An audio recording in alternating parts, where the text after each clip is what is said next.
नमस्कार दोस्तों, Vinayak medical education पर आप सभी का स्वागत है। आज मैं डिस्कस करने वाला हूँ एक और इम्पोर्टेंट टॉपिक पीडियाट्रिक नर्सिंग का। टॉपिक का नाम है ईसोफेजियल एट्रेजिया। तो दोस्तों हम जानेंगे क्या होता है ईसोफेजियल एट्रेजिया। ईसोफेजियल का मतलब होगा ईसोफेगस, जो आपको पता है। एट्रेजिया मतलब होगा कि इम्प्रॉपर फॉर्मेशन। तो चलिए दोस्तों हम जानते हैं कि टॉपिक होता क्या है। तो आप देख पा रहे हैं यहाँ पे ईसोफेजियल एट्रेजिया एक रेयर बर्थ डिफेक्ट है। मींस ऐसा डिफेक्ट जो कि बर्थ से ही बच्चे में प्रेजेंट होता है, जिसमें ईसोफेगस का डेवलपमेंट प्रेगनेंसी के समय प्रॉपरली नहीं होता है। सिंपली दोस्तों आप यहाँ पे कह सकते हैं ईसोफेजियल एट्रेजिया क्या होगा, एक ऐसा बर्थ डिफेक्ट जिसमें बच्चे का बर्थ के टाइम से ही जो ईसोफेगस होता है इसका प्रॉपर फॉर्मेशन नहीं होता। जैसे कि आप यहाँ पे देख पा रहे हैं इस इमेज में, ईसोफेगस की नॉर्मल कंडीशन जो होती है वह कुछ इस तरह से होती है। लेकिन जब हम बात करें अगर इस तरह की कंडीशन डेवलप होती है तो ये ईसोफेगस इस तरह से प्रॉपरली फॉर्म ना होके वो ऐसा हो सकता है या अलग अलग तरीके से हो सकता है। तो यह कहलाएगा आपका oesophageal atresia.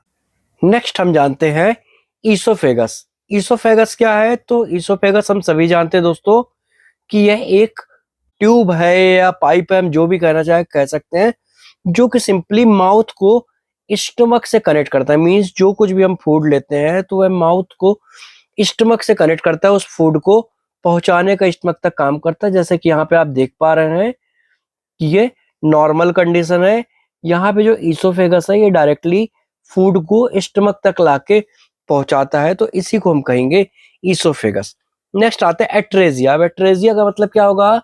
Atresia means food का बॉडी में पैसेज जो मिसिंग या क्लोज्ड है। मतलब ये जो पैसेज ये प्रॉपरली होना चाहिए, ये प्रॉपर ना होके यह क्लोज है। जैसे कि आप देख रहे हैं यहाँ पे अलग अलग टाइप्स में कि जो ईसोफेगस है यह अलग अलग जगहों तक सीमित हो चुकी है, यह स्टमक तक नहीं आ रही है। तो बेसिकली इसी को दोस्तों हम कहेंगे एट्रेजिया। उम्मीद करता हूं आप सभी को समझ में आ गया होगा होता क्या है। ईसोफेगस सिंपली क्या होगा, एक ट्यूब होगा जो कि माउथ से फूड को रिसीव करेगा और स्टमक तक पहुंचाएगी।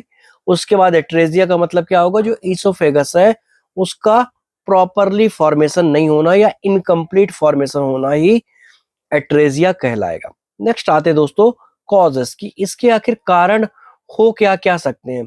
तो इसके कई सारे अलग अलग कॉजेस देखने को मिलेंगे।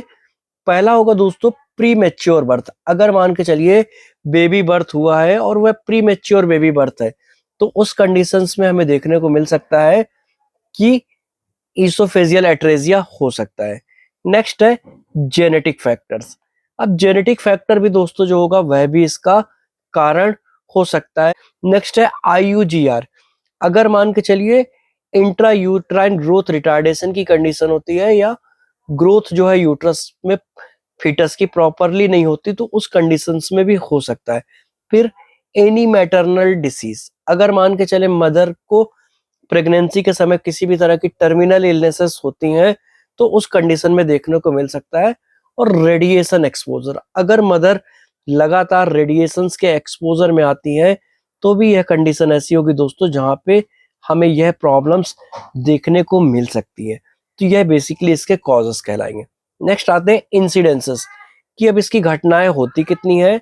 तो वर्ल्ड वाइड अगर हम बात करें तो हर 2000 से 4000 बेबी बर्थ में या 2000 से 4000 बर्थ में एक लोगों में ईसोफेजियल एट्रेजिया होता है।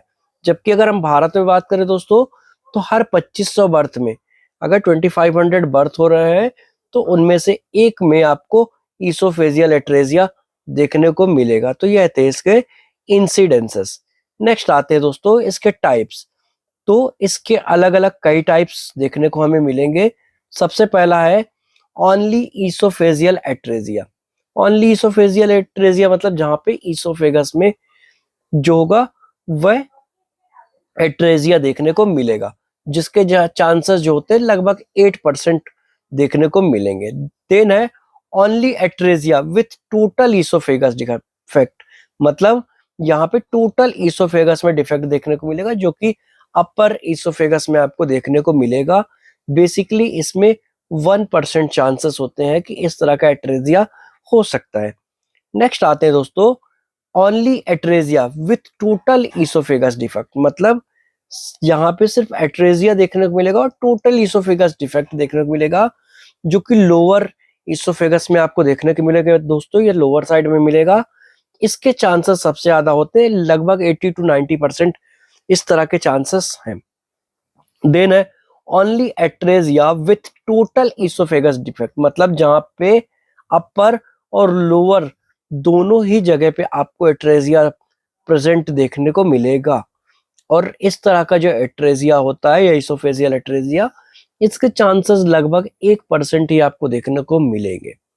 देन आते हैं दोस्तों कि टोटल ईसोफेगस डिफेक्ट, या इसी को हम एच टाइप भी कहते हैं। तो एच टाइप ईसोफेजियल एट्रेजिया, इसके होने के चांसेस लगभग 4% होते हैं। तो यह थे दोस्तों आपके types of oesophageal atresia. Next आते हैं हम कि डायग्नोसिस। अब डायग्नोस इसको कैसे कर सकते हैं, तो सिंपली है, यहाँ पे हम सोनोग्राफी किया जा सकता है, लैरिंगोस्कोपी किया जा सकता है, एक्सरे चेस्ट के थ्रू आइडेंटिफाइड किया जा सकता है। तो ये सभी मेथड है जिनके थ्रू हम पता लगा सकते हैं कि ईसोफेजियल एट्रेजिया हुआ है या नहीं। नेक्स्ट आते हैं दोस्तों मैनेजमेंट। जैसा कि आप जान रहे हैं, ईसोफेगस जो है, ईसोफेगस का फॉर्मेशन जो है वह कंप्लीट नहीं हुआ है। अब अगर कंप्लीट फॉर्मेशन नहीं हुआ है तो इस कंडीशन में हमें मेडिकल मैनेजमेंट तो यहाँ पे आपका कुछ भी वर्क नहीं करेगा। तो सिंपली हमें यहाँ पे सर्जरी करके उसको रिकंस्ट्रक्ट करना पड़ेगा या रिपेयर करना पड़ेगा।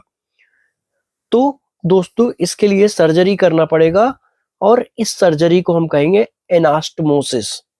तो बेसिकली यह इसके लिए मैनेजमेंट होगा। उम्मीद करता हूं आप सभी को छोटा सा टॉपिक समझ में आया होगा। अगर समझ में आया हो तो अपने दोस्तों से भी शेयर कीजिएगा। Thank you so much for watching. जय हिंद।